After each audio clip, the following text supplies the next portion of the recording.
আলস্য আপনার আরো একটা অত্যন্ত বড় শত্রু, যা আপনার মনের মধ্যে বসবাস করে আর ধীরে ধীরে আপনার কার্য শরীরের একটা অংশ হয়ে ওঠে। সব কাজে দেরি করিয়ে দেয়, সবকিছু নষ্ট করে দিতে পারে এই আলস্য। এই কাজ আজকে হলো না, কোনো ব্যাপার নয়, কালকে করে নেব।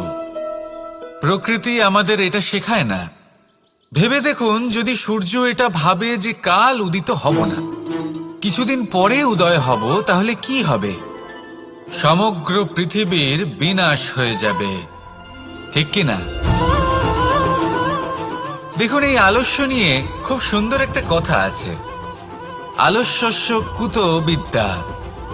অর্থাৎ যিনি অলস হয়ে বসে থাকেন তিনি বিদ্যা লাভ করেন না, জ্ঞান লাভ করেন না, আর জ্ঞান না থাকলে তিনি ধন অর্জন করতে পারেন না। তার জীবনে সুখ স্বাচ্ছন্দ্যের অভাব থাকে, বন্ধুর অভাব থাকে। যেখানে সুখ স্বাচ্ছন্দ্য নেই, মিত্র নেই, আপনজন নেই, জ্ঞান নেই, সেখানে আনন্দ কিভাবে বাস করতে পারে? সেই জন্য কথায় আছে, যিনি কর্ম করেন তিনি এই সংসারে যে কোনো সুখ স্বাচ্ছন্দ্য ভোগ করতে পারেন। তাই কর্ম করুন, সময়কে সম্মান করুন, আর এই আলস্যের উপর বিজয় লাভ করুন। আর আমার সাথে ভালোবেসে বলুন, রাধা রাধা। ক্রোধ আপনার অন্তরের আরো একটা শত্রু। এই ক্রোধ আসলে কি? আপনার মনের এক ভাবনা, যা আপনার মনেই উৎপন্ন হয়।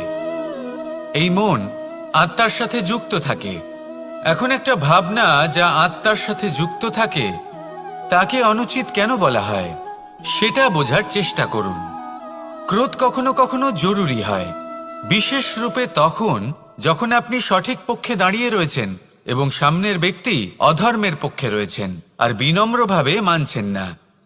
যেমন শ্রীরাম ক্রুদ্ধ হয়েছিলেন সাগরের ওপর, ওটা উচিত ছিল, আর তা ততক্ষণই উচিত যতক্ষণ আপনি ক্রোধকে নিয়ন্ত্রণ করছেন। যদি ক্রোধ আপনাকে নিয়ন্ত্রণ করতে শুরু করে, তাহলে পরিস্থিতি এমনও হতে পারে, ধরুন একজন ব্যক্তির প্রতি ক্রোধের কারণে আপনি তার ক্ষতি করতে চান। আপনি একটা কয়লা হাতে নিলেন, আর সেই কয়লা সামনের ব্যক্তির ক্ষতি করার পূর্বে আপনার হাত জ্বালিয়ে দেবে। ব্যাস, ক্রোধ এটাই করে, সর্বপ্রথম আপনার ক্ষতি করে, আপনার বিবেক হরণ করে নেয়, আপনি আপনার নিয়ন্ত্রণ হারিয়ে ফেলেন আর সবকিছু নষ্ট হয়ে যায়।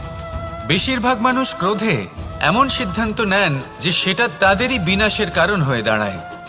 আর কিছু মানুষ বলেন যে আমাদের জীবনে এত যন্ত্রণা আছে, এত সংকট আছে, যে ক্রোধ উৎপন্ন হবেই। আর এরকম সময় এটাই উচিত হবে যে আপনি নিজেকে ক্রোধের থেকে দূরে রাখুন আর তারপর সমস্যার নিবারণ করুন। আর এই নিবারণই আপনার জীবনকে একটা শ্রেষ্ঠ স্তরে পৌঁছে দেবে। তাহলে ক্রোধ থেকে দূরে থাকুন, সুপ্রসন্ন থাকুন, আর আমার সাথে ভালোবেসে বলুন, রাধা রাধা। মোহ আপনার অন্তরের আরো একটা শত্রু। এবার মানুষ প্রেম আর মোহের মধ্যে পার্থক্য বুঝতে পারে না। কিছু মানুষ ভাবে যে মোহর মধ্যে খারাপ কি আছে? যদি কোনো মানুষের তার বাবা মার প্রতি, তার সন্তানের প্রতি মোহ থাকে, তবে খারাপ কি আছে? খারাপ আছে, আর সেটা তাদের জন্য খারাপ হতে পারে যাদের প্রতি আপনার এই মোহ আছে। এবার মোহ আর প্রেমের মধ্যে পার্থক্য আপনাকে বোঝাচ্ছি। মোহ শুধুমাত্র পেতে চায়, সেখানে প্রেম শুধুমাত্র দিতে শেখায়। এই দুই পরিস্থিতিতেই আপনার হাত প্রসারিত থাকে। মোহের ক্ষেত্রে কোনো বস্তু বা কোনো ব্যক্তিকে লাভ করার জন্য, আর প্রেমে শুধুই প্রদান করার জন্য। মোহর বশে আপনার পায়ে বাঁধন পড়ে যেতে পারে।